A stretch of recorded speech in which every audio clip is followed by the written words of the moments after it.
This is Back Roads of Illinois, server to farmers and ranchers in central Illinois in the middle. Today's edition of Back Roads of Illinois. We were bringing you elastic for farming sources and information sponsored by AgriGold. We're glad you're here on today for our program. This is Back Roads of Illinois. We were bringing the State Fair headline in Springfield.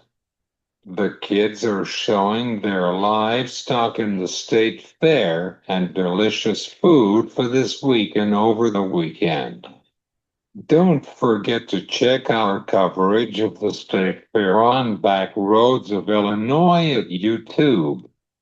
Otherwise, the fertilizer markets are challenging to be pretty busy for this summer, especially in uncertainty within the Middle East. Josh Linville from Stonex Financial Services. Josh is joining with me on today. The Farm Progress Show is going to be in Decatur for a few weeks ahead. We were talking about it with Matt Jungman from Farm Progress Show and Senior Director of Events for the Farm Progress. You've been listening to Back Roads of Illinois. The fertilizer markets are challenging to be pretty busy for this summer, especially in uncertainty within the Middle East. Josh Linville from Stonex Financial Services. Josh is joining with me on today. Hey, Josh, how are you? I'm doing all right. It's to your point, summer is typically a period where the fertilizer markets cool off. Demand globally and domestically slows down, the markets quiet down, and it gives you a chance to kind of catch up on some stuff you might have been kind of getting behind on. It gives you a chance to take a break, take some vacation. Uh, this year hasn't allowed that. We've continued to see so much activity. This is from a trading perspective, from global event perspective. We just haven't had that chance to take a break. And you can start to tell. I don't want to say anybody's to the point of breaking or anything like that. I don't want to be quite that sensational, but people are tired. People are sitting there looking at it like, man, I could really use a little bit of a reprieve.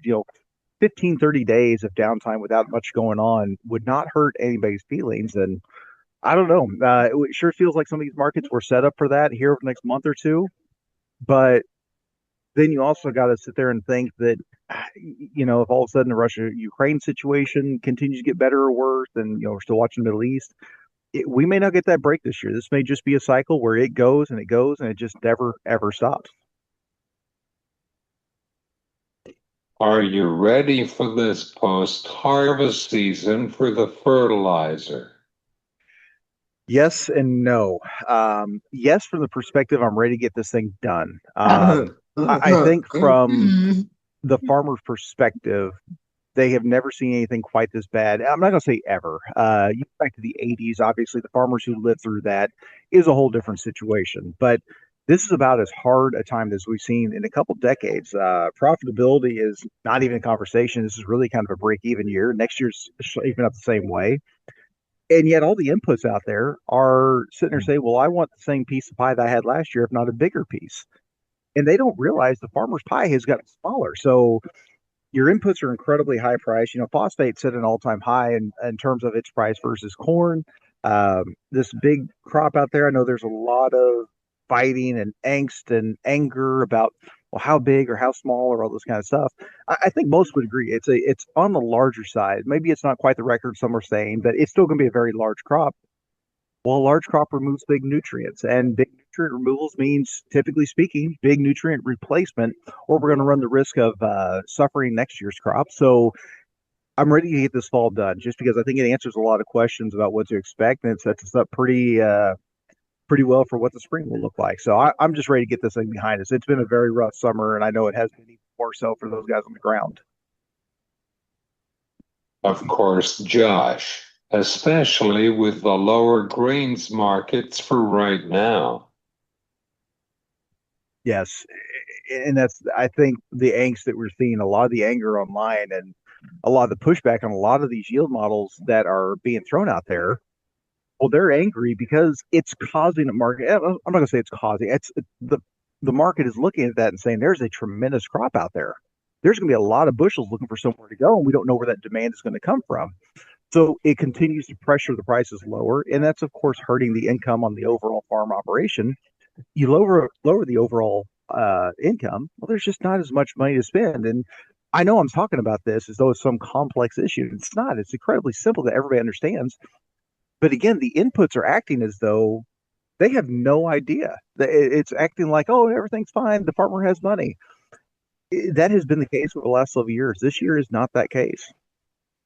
That means everything's been going pretty well. We finally had a good year from a water flow situation. We will see for this fall.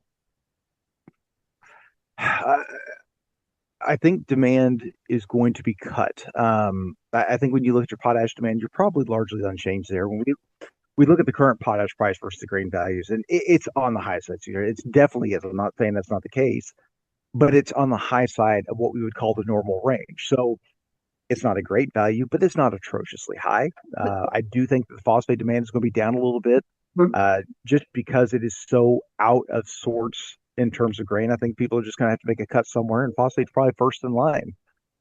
And I would also say my expectation is this fall anhydrous run has a potential to be massive. And the reason I say that, again, we're talking about 93 million acres of corn next year. That number will move, but it's a lot of nitrogen. Uh, we are looking at the anhydrous price today, and when we compare that against UAN and against urea, it's very well priced. I'm not saying it's cheap, but it's well priced in comparison. So I think it'll flow more guys that direction, trying to save some money where they can. Um, we look at what happened with the UAN situation in spring. I think it's going to have more farmers saying, you know what, I would rather get the stuff done in the fall, have it in the field, not have to worry about it in the spring. I think that's going to bring a lot of demand over that way. And you start to look at that and you start to factor in a few of the things. It's all going to be very mother nature dependent. It's going to be weather still has to play a part. It has to be very open for much of November and December, but the potential is there for this to be a massive, massive spring, or I'm sorry, fall anhydrous run. What about the position on the fundamentals on the grains markets are down during this quarter? What is your position on the fertilizer for right now? Right now, obviously, it's really hard to look at the fundamentals in corn, look at the pricing of corn, and think that there's going to be a big crop next year. And I will say, when we looked at our number for next year, we looked at 93 million. We went back and forth quite a bit. It's a little bit of like, well, how in the world can you justify that with the economics of the way they are? But when you start to look at, alternatives, the beans, the wheats, and all the other crop out there, it isn't that we went heavily on corn because we think it's so profitable. We went heavy on corn because it's the best opportunity out of a lot of bad options. And so, because of that, we're still leaning into the bigger corn crop for next year. And that's a lot of fertilizer demand, right? It's the most intensive one out there for us as far as it being a large crop.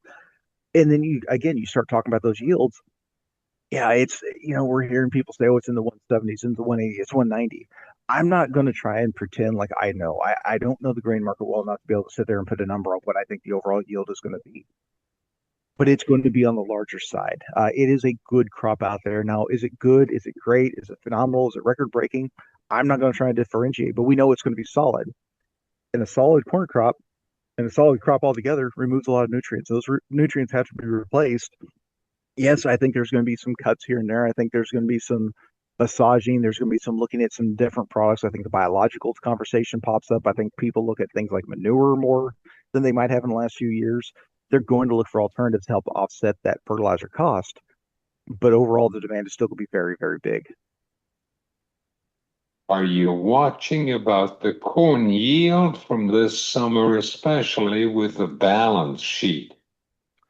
Yes, and I think it's going to be the hardest decision. And this is the one thing I continue to try and say on most everything, every chance I get, like this to pop on and talk to an audience is it's going to be very easy to go through the summer and into the harvest period emotional from the farmer side. Whether the emotion is angst or confusion or frustration or anger, it's going to be easy to be because you're looking at it and say, I just killed myself for a year to try and raise this crop. I'm not getting making anything on it. I'm not making money. If I break even, it's a good year. Why am I doing this? And so it's going to be very easy to look at the input side and make a rash decision that may not be best. At the end of the day, I think I'm not going to tell anybody what to do. It's not my place. You know, your operations are massive the way it is. You got there without any my help. But my biggest fear is that if people make an irrational decision, an angry decision, trust me, I've made a lot of them. My wife would be more than happy to jump on here and explain the stories. They've never worked well, but we got to run our farming operation like a CEO does: cold, calculated, unemotional. Um, I'm really afraid that we're going to do a lot more cuts on our fertilization that results in a bigger next year yield potential cut. And yes, we save a little bit now, but we lose a lot of it later on.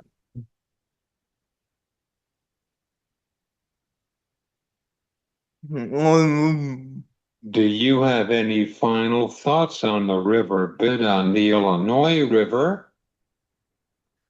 No, nothing I can think of.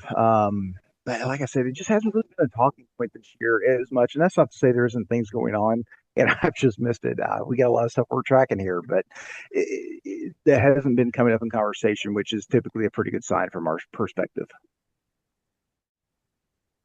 Where people can find you for your consulting services for their fertilizer prices. Yeah, if you're looking for a little bit more information on the fertilizer markets, one of the big things growing up is my dad always talked about, our biggest input per acre is fertilizer. Our biggest cost is fertilizer, and he knew very little about it. I always thought that was kind of ridiculous, but that's how the market is set up. So we try to put out actually a weekly video link, and then we try to do a monthly newsletter. You can go to stonex.com and go to the market intelligence tab, and you'll find fertilizer there. And there's a registration link. Pretty simple. They made it as painless as humanly possible. Yeah. Thanks, Josh. Have a great summer. All right. Thank you, sir. You as well. This is Josh Linville from Stonex Financial Services.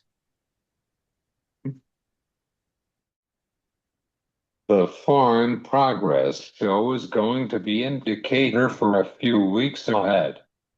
We were talking about it with Matt Judgemann from Farm Show and Senior Director of Events for the Farm Progress Show.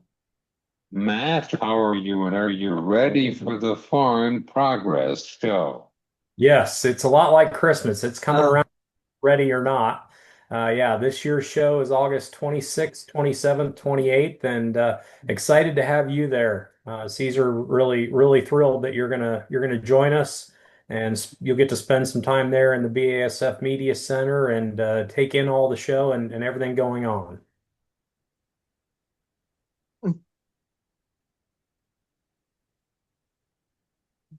Great to hear that.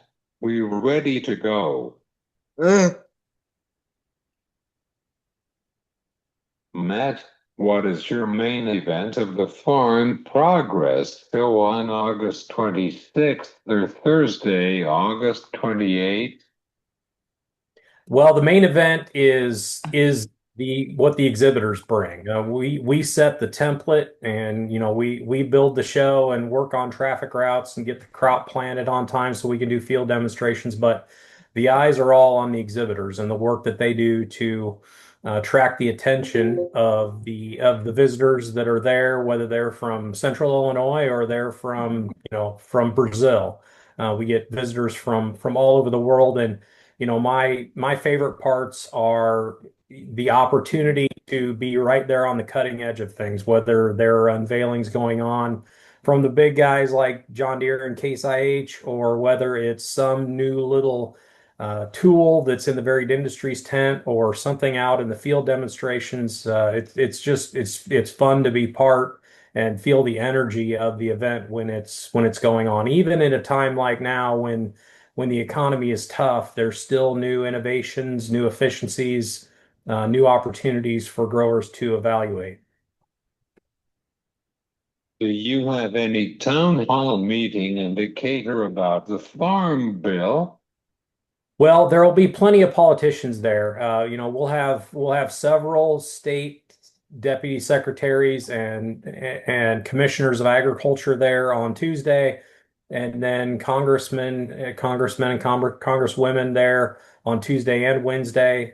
Maybe some folks from USDA. We're not quite sure on the Secretary of Ag whether she's going to be able to make it or not. But there will be plenty of conversations around that going on. The hospitality building at the middle of the grounds is kind of the epicenter for all of those conversations, as well as a recording of This Week in Agribusiness and a Women in the Field program sponsored by PepsiCo. That's going to be a really cool project on Wednesday. So lots of activity there on political things like the Farm Bill, and then other things affecting the ag industry. Of course.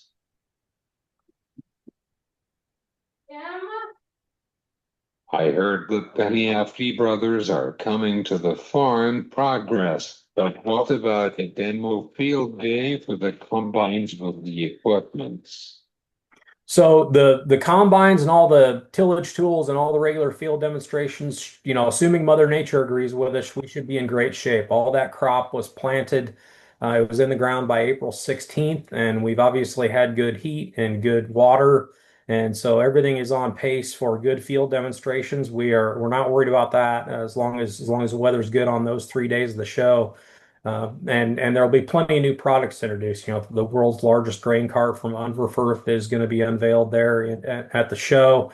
And then, yeah, you're right. Typically the focus of the show is equipment, but it's good to have a bit of agronomy as well. So we've partnered with the Hefty brothers. They're going to be up there, kind of giving a little bit of a happy hour close to each of Tuesday and Wednesday in the hospitality building. So they're going to talk about agronomic things that are happening as the crop, as we approach the end of this year's crop, and things to be looking out for as you're getting ready to roll the combines. So good to start a partnership with the Hefty brothers and Ag PhD and all those folks, and good to add a little bit of agronomic content to what we're doing at the show. How is the beans yields with the weather that what's your thoughts on the beans, Matt? Well, we don't do any beans at the show, but just anecdotally and here at the farm at home, the beans look fine. I where we are in Western Illinois, we've had two really good crops in a row. This year it got off to a little bit of a rougher start, so I don't think we quite have the crop we've had the last 2 years, corn and beans.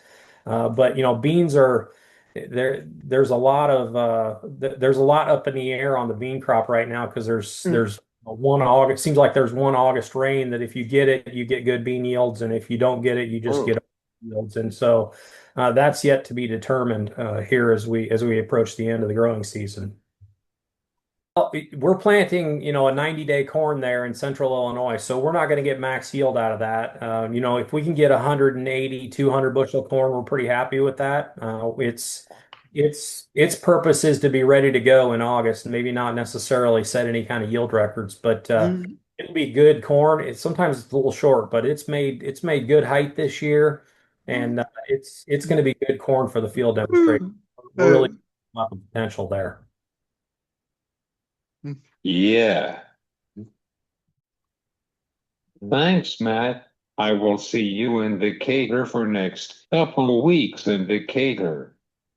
Very much looking forward to it. Glad to be with you and look forward to seeing you there. You're going to have a great couple days there at the show. This is Matt, gentleman from Farm Progress on back roads of Illinois.